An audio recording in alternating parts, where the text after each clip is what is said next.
Club licence করার শেষ দিন আজ, তবে বসুন্ধরা কিংসের আগামী মৌসুম খেলা নিয়ে শঙ্কা কাটেনি। এছাড়াও সেপ্টেম্বরের উইন্ডোতে কোথায় খেলতে যাবে বাংলাদেশ সেই সিদ্ধান্ত আসেনি। সবকিছু জানাতে বাফুফে থেকে যুক্ত হচ্ছেন আমাদের সহকর্মী ইয়াসির আরাফাত সবুজ। সরাসরি যুক্ত হব তার সাথে।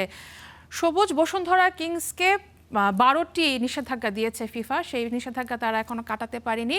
এছাড়া আবাহনী ক্লাব নিয়েও বেশ কিছু আলোচনা আছে, তারা অংশগ্রহণ করছে কি না, সবকিছু মিলিয়ে সবশেষ কি তথ্য আছে আপনার কাছে জানাবেন।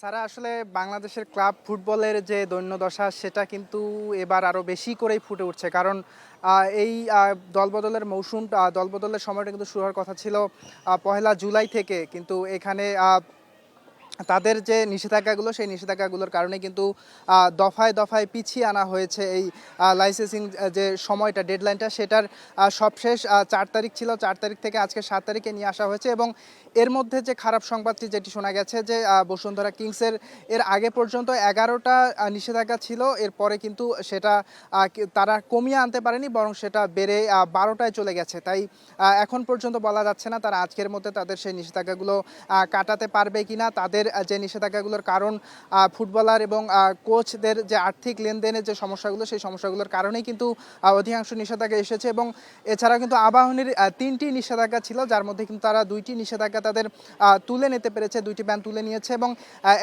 একটি ব্যান রয়েছে এবং সেটি নিয়ে তারা কাজ করছে। এবং তারা যদি আজকের মধ্যে সেটি করে ফেলতে পারে তাহলে কিন্তু আজকেই তারা ক্লাব লাইসেন্সিংয়ের যে ডেট দেওয়া আছে, যদি এখন পর্যন্ত এটি আরও বাড়ানো হবে কিনা সেটি এখন পর্যন্ত আমরা জানতে পারিনি, যেহেতু আজকে সারাদিন এখন পর্যন্ত সময় রয়েছে। তবে খুব বেশি এদিকে আসলে বাড়িয়ে নেওয়ার সুযোগটাও নেই, কারণ এই মাসেরই শেষ দিকেই কিন্তু ক্লাব ফুটবল লিগ শুরু হয়ে যাবে, ফেডারেশন কাপ সব কিছুই কিন্তু শুরু হয়ে যাবে এবং 13 আগস্ট থেকেই কিন্তু দলবদলের যে বাজার সেটিও কিন্তু এই বাংলাদেশের ক্লাব ফুটবলে শুরু হয়ে যাওয়ার কথা রয়েছে। এবং আরেকটি বিষয়, যেটি সেপ্টেম্বরের উইন্ডোতে আসলে বাংলাদেশ কোথায় খেলতে যাবে বা কাদের সাথে খেলতে যাবে সেটি কিন্তু এখন পর্যন্ত নিশ্চিত হওয়া যায়নি, কারণ দেশগুলো কিন্তু ইতোমধ্যে তাদের কোথায় খেলবে সেগুলো কিন্তু কনফার্ম করে ফেলেছে, যার কারণে কিন্তু বাংলাদেশ কিছুটা হলেও সমস্যার মধ্যে পড়তে হচ্ছে তাদেরকে।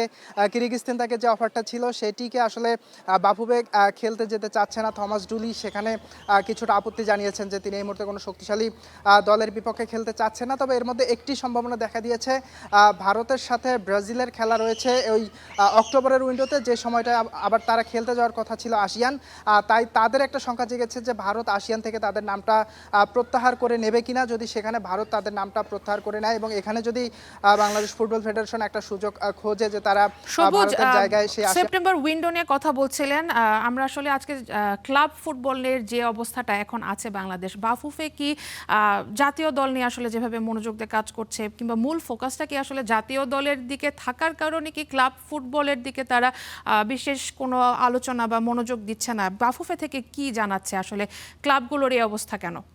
এটা আপনি যেরকমটা বলছিলেন আসলে এরকমটা হওয়ার সুযোগ বা সম্ভাবনা আছে কিনা, কারণ এই মুহূর্তে ক্লাবগুলো যেভাবে চলে, আসলে ক্লাবগুলো তো আলাদা প্রতিষ্ঠান বা আলাদা মালিকানায় চলে, সেখানে আসলে তারা বাফুফের যে নিয়ম সেই নিয়ম কিংবা ফিফার যে নিয়মগুলো দেয়া আছে সেই নিয়মগুলো অনুযায়ী চলে। এবং এখানে আসলে বাফুফের প্রধান ফোকাস, আপনি যেটা বললেন যে জাতীয় দল, বাফুফে কিন্তু সবসময় সেই জাতীয় দলকে নিয়েই আসলে পড়ে থাকছে বা এই সমালোচনাগুলো ক্লাব ফ্যানরাও আসলে করছেন যে যদি ফুটবলের উন্নতি করতে হয় সেখানে কিন্তু ক্লাব ফুটবলকে অবশ্যই পর্যাপ্ত পরিমাণে নজর দিতে হবে। সেই সমালোচনাটা বাফুফেকে সবসময় শুনতে হয়। লিগগুলো আসলে ওইভাবেই চলছে, লিগের স্পন্সর নেই, লোগো ঠিকঠাক নেই, নাম পরিবর্তন হয়ে যায় বিএফএল, কিন্তু অনেক ক্লাব জানেই না আসলে বিএফএল নাকি বিপিএল, সেইভাবেই আসলে চলছে। এখানে আসলে ফুটবলের যদি উন্নতি করতে হয় সেখানে অবশ্যই আসলে বাফুফেকে ক্লাব ফুটবলের দিকেও নজরটা দিতে হবে। সেখানে আসলে বাফুফের কিছুটা ঘাটতি রয়েছে কিনা সেই প্রশ্নটা কিন্তু আসলে